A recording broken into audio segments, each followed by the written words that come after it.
Your anatomy is a blueprint. You are an architect. Beneath your skin lie the plans for your fastest, strongest, most powerful self. If you can learn the structure of your skeleton, the makeup of your muscle, and the mechanics of movement, you can create your best possible body.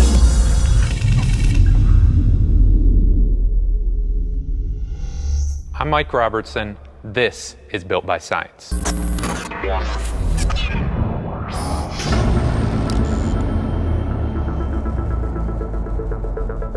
When young guys first get in the gym, what's that first muscle group they think of and want to hit?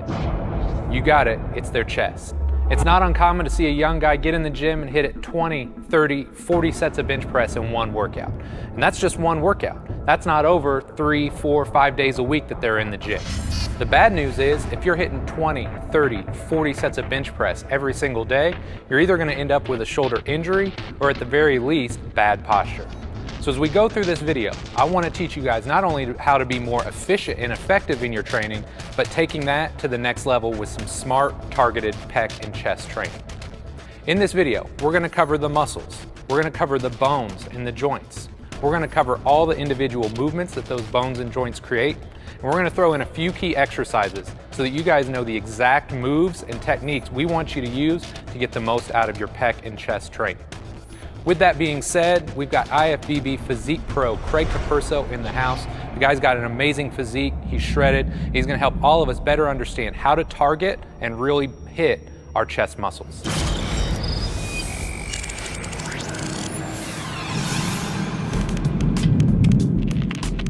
Let's go ahead and jump right into the anatomy. When we're talking about your chest, we're gonna focus on 3 muscle groups here today. The first one, and the one you're probably most interested in, is your pec major, and that's your big chest muscle. Now, within your pec, there's actually 3 subsections. You've got your clavicular head, and that runs from your clavicle, comes down and across, and attaches onto your humerus or your upper arm bone. Second, you have your sternal head, and that runs from your sternum all the way, comes across, and also inserts into your humerus or your upper arm bone. There are certain anatomists that will also tell you there's a third head, and it's called the abdominal portion of your pec. And it actually runs from your rectus sheath, which is a big part of connective tissue, and comes up and across, and it also attaches onto the humerus.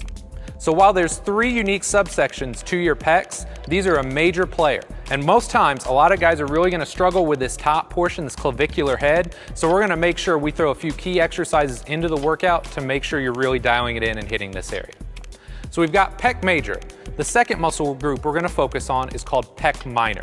And this is a really small muscle group. You're probably not gonna wanna spend a lot of time in the gym trying to develop it, but it actually runs from a little bony prominence on the top of your scapula called your coracoid process. It comes down and attaches to ribs 3, 4, and 5 on your rib cage. So again, I want you to know that it's there, but you're probably not gonna spend a lot of time trying to develop it. It's mostly there for improving your breathing and your respiration. Last but not least, we're gonna talk about your serratus anterior. And this is a muscle you may not spend a lot of time developing in the gym, but it's absolutely critical not only for a nice balanced physique, but for developing good, healthy shoulders as well. So with your serratus anterior, it actually starts on the inside of your shoulder blade, wraps around, and attaches or connects onto the front of your rib cage. So as you guys can imagine, if you've seen really lean bodybuilders like Craig, they've got that great looking serratus. We're gonna make sure we show you how to develop that muscle as well, because it's really critical, not only for physique, but for performance as well.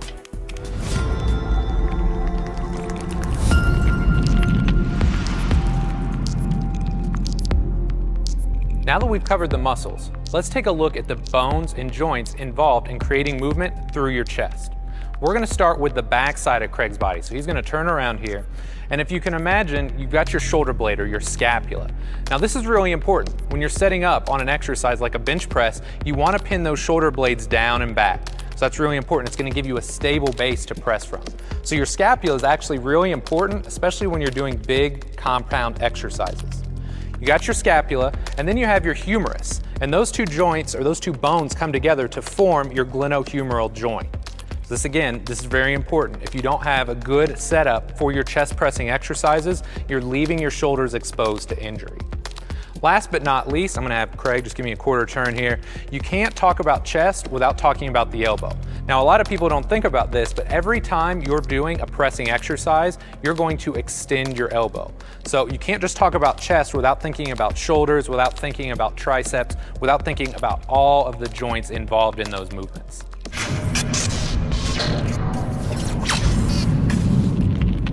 Now that we've covered the muscles, the bones, and joints involved in your chest training, let's start to put all those pieces together to see how it looks in real-world functional movement that you're going to use every day in the gym.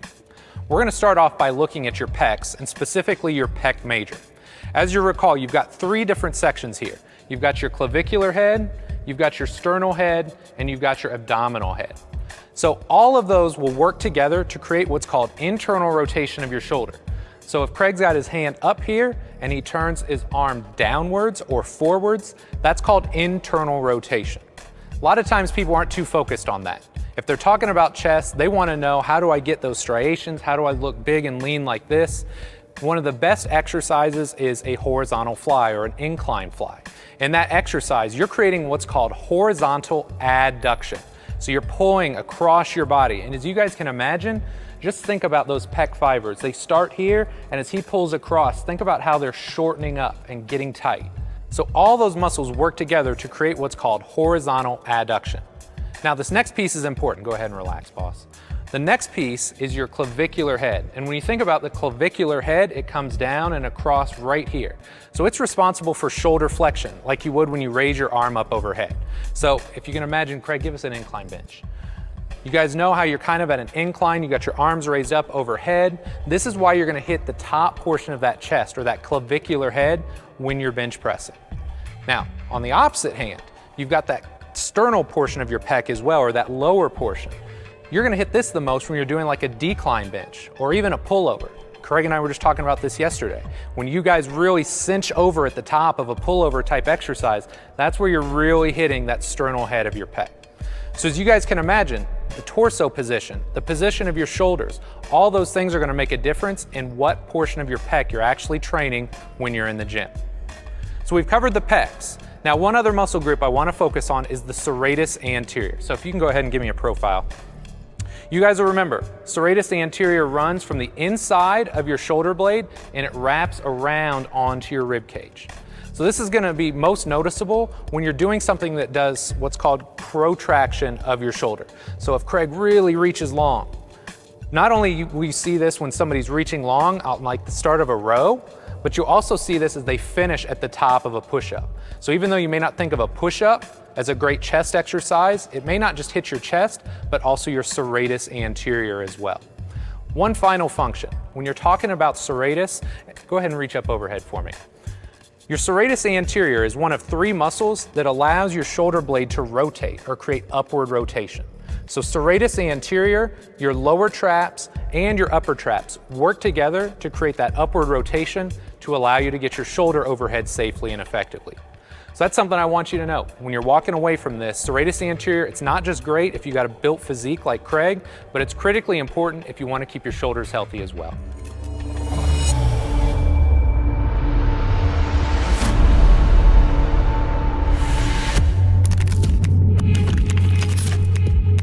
Now that we've covered the muscles, the joints, and the function of your chest, we're going to put it all together and demonstrate a few key exercises that you guys are going to want to use when you get into the gym.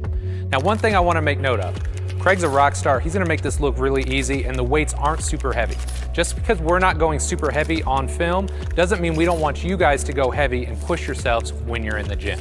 So with that being said, the first exercise we're going to demonstrate is a dumbbell incline bench press. Few technique points as far as setting up. Make sure your abs are nice and tight. Whenever possible, keep your feet on the ground. If you keep your abs and your legs tight, you're gonna be able to move more weight. From this position, he's locked in and he's just gonna press the dumbbells overhead.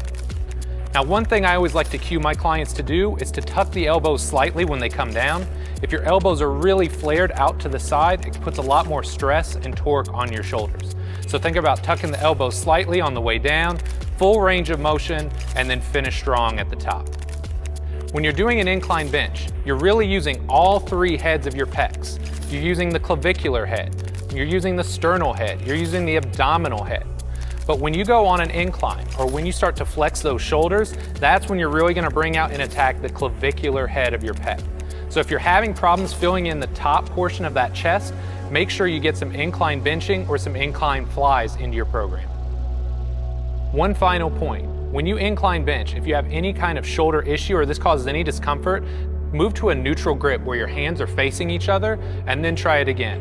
This is gonna give you just a little bit of breathing room for your rotator cuff to move and operate, and chances are it's gonna feel a heck of a lot better.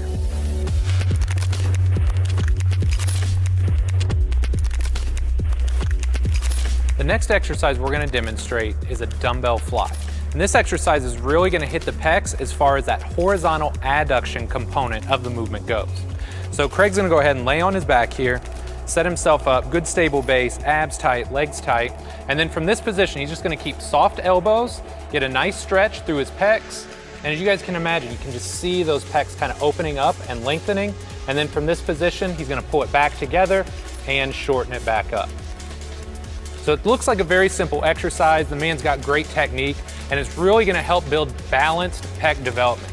It's gonna hit the clavicular pec, the sternal head, and even the abdominal head of those pecs pretty evenly.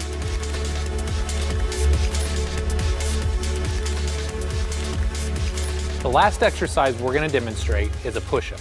Now I know what you're thinking, you've probably been doing push-ups for years, but I wanna give you guys a few subtle cues and a few subtle tricks that I think are gonna make your push-ups even more effective. So I'm gonna have Craig go ahead and set up here. And when you guys are doing a push-up, the nice thing about this, it's a total body lift. It really connects your upper and lower body. So I want you to make sure your abs are nice and tight. And from this position, Craig's gonna tuck the elbows slightly, lower himself down to the ground. And then the key, if you really wanna hit that serratus, is to finish strong. Exaggerate trying to push your body as far away from the floor as possible at the top. When you do that, that's when you're gonna really engage your serratus. So think about abs tight, tuck the elbows, control all the way down, and then at the top, finish strong, exaggerate, and really try and squeeze that serratus.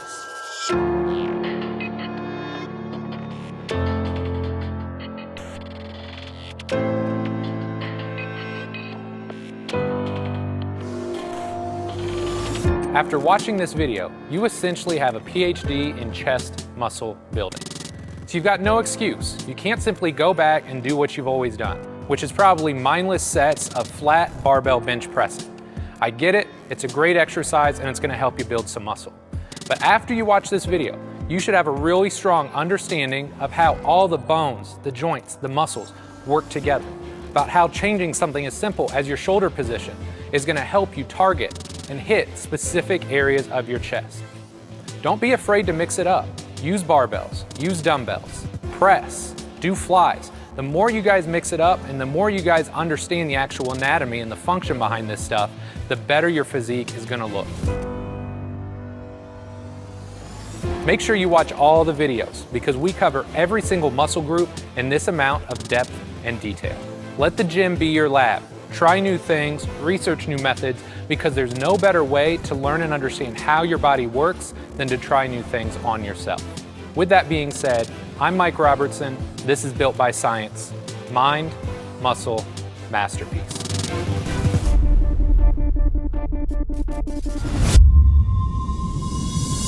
Learn muscular anatomy, biomechanics, the skeletal system, muscle function, and the best exercises to build lean mass.